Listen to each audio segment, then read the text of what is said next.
Les usines du futur, l'innovation à tout va, on adore en parler. Mais il y a un truc qu'on oublie souvent. Au milieu de toute cette effervescence, qui veille au grain?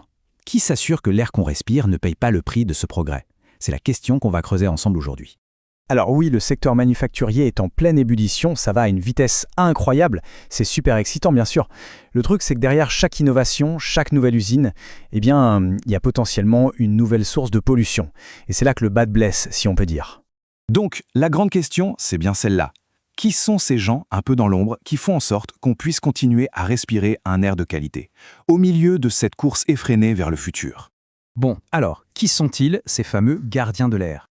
Leur titre officiel, c'est spécialiste du contrôle de la qualité de l'air, mais pour faire simple, imaginez des sortes de détectives de la pollution. Leur job, c'est de vérifier que les industriels respectent les règles. C'est un rôle super intéressant, à mi-chemin entre le scientifique, l'enquêteur et même un peu le juriste. Et attention, on est loin du job de bureau plan-plan, hein. Leur quotidien, c'est le terrain. Des inspections d'usines, des prélèvements, des analyses en labo. Ils enquêtent même sur des plaintes de voisinage pour des odeurs ou des poussières. C'est vraiment du concret. Et les décisions qu'ils prennent, elles ont un impact direct sur notre santé à tous. Alors, on se dit qu'un métier avec autant de responsabilités, ça doit être bien payé, non? Eh bien, la réponse est « ça dépend ». Et ça dépend même énormément. Allez, regardons un peu les chiffres. En Arabie Saoudite, par exemple, le salaire annuel moyen tourne autour de 156 000 rials. Ça fait à peu près 40 000 euros. Bon, ok, c'est une première base. Maintenant, accrochez-vous. On traverse l'Atlantique, direction les États-Unis.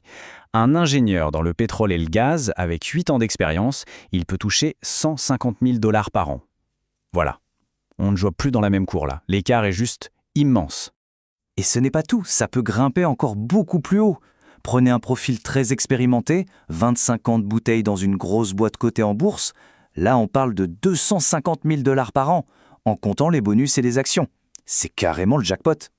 Ce tableau, il met vraiment le doigt là où ça fait mal. Regardez bien, un ingénieur avec 10 ans d'expérience dans le secteur public gagne moins que quelqu'un qui n'a que 8 ans d'expérience dans le privé.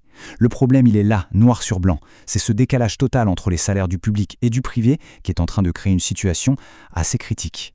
Et le problème, c'est que ce n'est pas juste une histoire de fiche de paye. Cet écart de salaire, il a des conséquences bien réelles, et même assez graves, sur les agences publiques.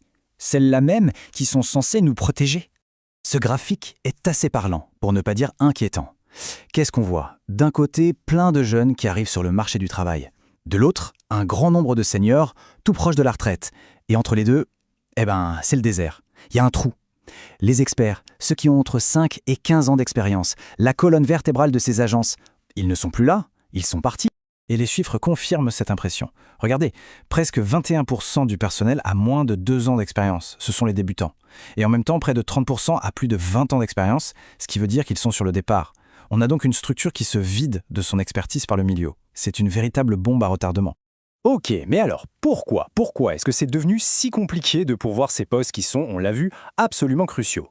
La réponse tient en un seul chiffre, 12,2%. C'est le taux de postes vacants dans ces agences. Pour se faire une idée, ça veut dire que plus d'un poste sur 10 est inoccupé. Un bureau sur 10 est vide. Pendant ce temps-là, évidemment, la charge de travail, elle ne fait qu'augmenter.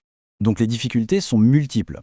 D'un côté, on a des salaires de départ qui ne sont pas du tout compétitifs. De l'autre, il y a une vraie pénurie de candidats qualifiés. Forcément, les profils les plus recherchés vont là où on leur offre le plus. Pour contrer ça, les agences publiques tentent des choses, plus de télétravail, des stages pour attirer les jeunes, une meilleure communication. Mais la vraie question, c'est est-ce que ça va suffire pour inverser la tendance? Et ce qui est complètement paradoxal dans toute cette histoire, c'est que ce métier, il a un avenir en or. Regardez cette liste des métiers d'ingénierie les plus demandés pour les années à venir. On y trouve l'intelligence artificielle, la cybersécurité, la robotique et juste là, en plein milieu, l'ingénierie environnementale. C'est officiellement un des métiers d'avenir. Et pourtant, on vient de le voir, le secteur public, qui est en première ligne, n'arrive pas à attirer les talents. C'est un décalage qui est non seulement étrange, mais potentiellement dangereux. Ce qui nous amène à la question finale, et elle est essentielle. Qui va s'occuper de protéger l'air pour la prochaine génération? Si on continue comme ça, avec un secteur privé qui attire tous les talents grâce à des salaires mirobolants, et un secteur public qui peine à garder ses experts, le risque est énorme, et il est pour tout le monde. C'est carrément la qualité de notre environnement futur qui est en jeu.